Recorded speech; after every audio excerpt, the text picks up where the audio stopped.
of an array in memory. So in this presentation we will cover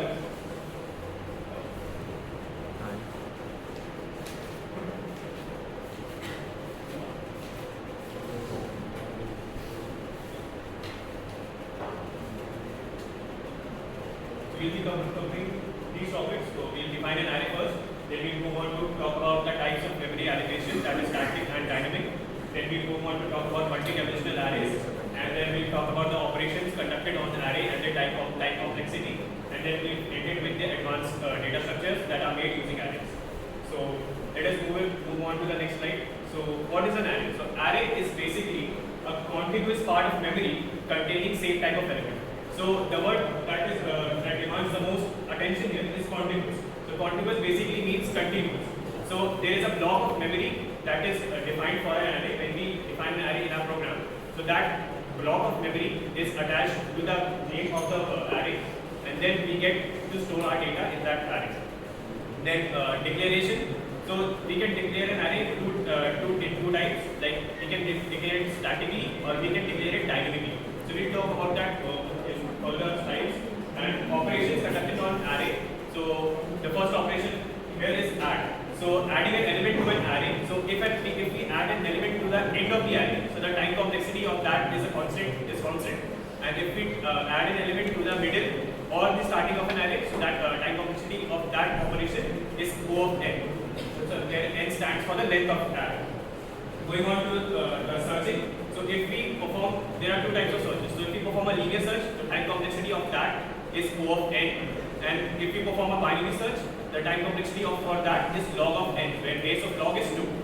And then moving on to sorting. So the fastest sorting known is quicksort, whose time complexity is n into log n. And there are multiple different types of sorting techniques like bubble sort, insertion sort, and selection sort, and so on and so forth.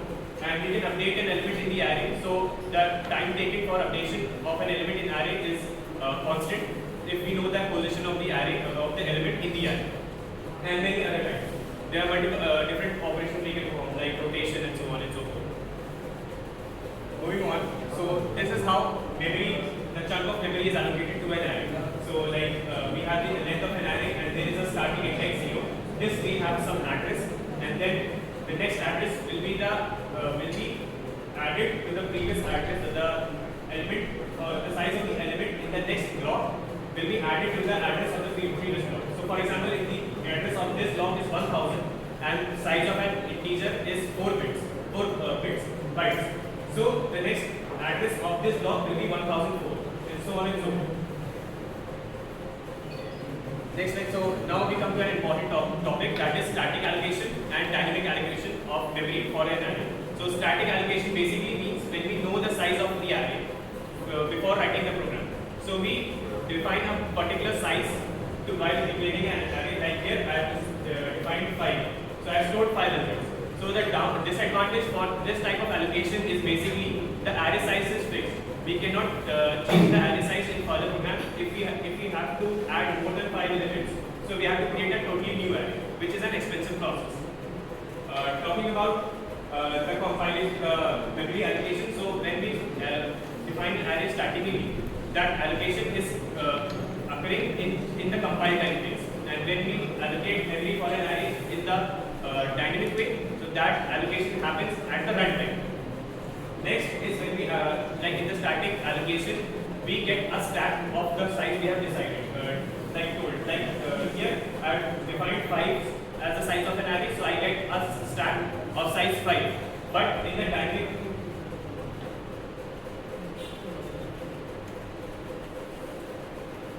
talking about dynamic allocation, we do not get a stack, we get a heap. So what is a heap? Heap is basically a data structure which is like a binary tree, but the top element or the root element of the heap is the minimum or the maximum depending upon the type of the heap. Then basically static allocation, the retrieval of elements are faster because we do not waste time in resizing the array.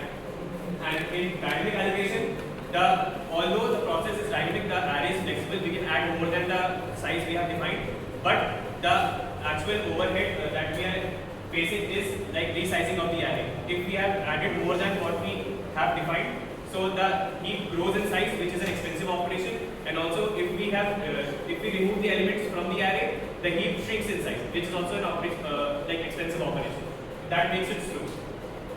Moving on, this is the sub point of the previous point. So no memory allocation, reallocation. So like in C, if we define a static array, we do not have to allocate memory or free up memory after using the array. So that process is automatic. And when we define the array dynamically, so that operation we have to perform manually. So there is a function called malloc in C, which helps us to define a dynamic size in the array, dynamic size of the array in the memory. And then there is a function called free, so which frees up the space after we have used the array. And then I've talked about this, the array, static array is fixed and dynamic array is like flexible. We can shrink and grow in size. Then can overflow. So the problem in static allocation is it can overflow in three ways.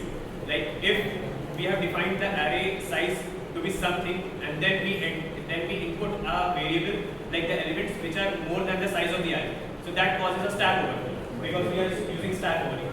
Or if there is an infinite recursion occurring in a program, so that also causes a stack overflow. Or there is a very deep recursion. So when we perform recursion, basically a stack is also given to us. So if there is an infinite recursion, that stack is going to grow and grow, and at some point it is going to overflow. So there is one more point here, which is memory fragmentation. So we'll talk about this later on. Yeah. So this is definition of continuous memory allocation. This basically says that you get a continuous block of memory. So you don't get memory blocks from different parts. You get a whole chunk together in static allocation. And then fragmentation. What is fragmentation? Basically, when we define dynamic arrays. So if we have suppose defined an array of size n, and we have only entered n minus 5 elements. So that gap of 5 is removed from the memory. So we have a block of containing a block of size 5 empty in the array. But then if we grow the array to a size maybe say n plus 5, then we get a dynamic a memory block of n plus 5. Then again if we shrink, that 5 is left over. So if we shrink and grow the array more than multiple times, so that little part of memory gets cut off the original memory, and that is called fragmentation basically, which is also a problem by allocating large size array and finding big spaces in the memory. So this is an example of printing memory, the address of the element stored in an array. This is a simple program that shows us that every element in the array is stored at this address, and then next address is stored at gap of 4 bits. So basically an integer, a variable is 4 bits. So we have 76, 80 and so on and so forth. So this proves that elements in a static array are allocated allocated in a continuous block of memory. Talking about multi-dimensional arrays. So multi-dimensional arrays is basically nothing but in a form of matrix or a grid that we see in our Excel sheets or SQL tables. So to us it is shown that they are in the form of a table, but in the memory there is no concept of table or grids. It is stored in a linear fashion only. But talking about 2D, so there are two types of storage ways. First is row major way to store the 2D matrix, and second is a column major. And same operations that we conduct on single 1D array, we can conduct on multi-dimensional arrays, and there are multiple new operations that we can conduct, like rotation of an array, which is a operation of O of n square times space, time complexity, and the transpose, that is also a n square operation time that takes or n O of n square time complexity, and others are same. So this is how the two types of storage of 2D array in a memory block is shown. Like for us, it is in this shape, but in the memory there is no concept of storing an array in the grid. It is stored in a linear fashion only, but there are two different types. So row major is storing the first column first, then in the next space storing the second column, and the next space storing the third column. So you can see here also the contiguous law is followed, that the memory is the contiguous memory. They are not different parts of memory being combined here. And in the column major, so we store the array in this fashion. So the first element is the first element of the first row, the second element is the first element of the second row, and the third element is the third element of the third row, and so on and so forth. So this is how the column major approach is done, and this is how the row major storage is done.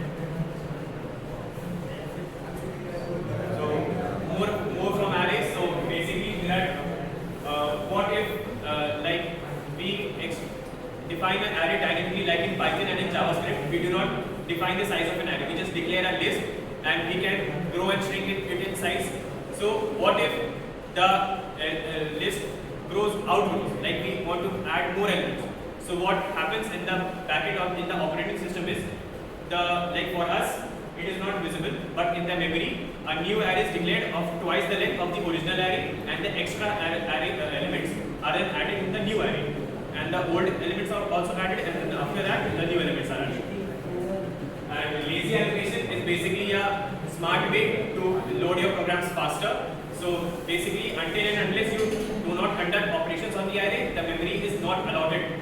So this helps in the faster running of the program and prevents from errors. Then talking about which data structures can be used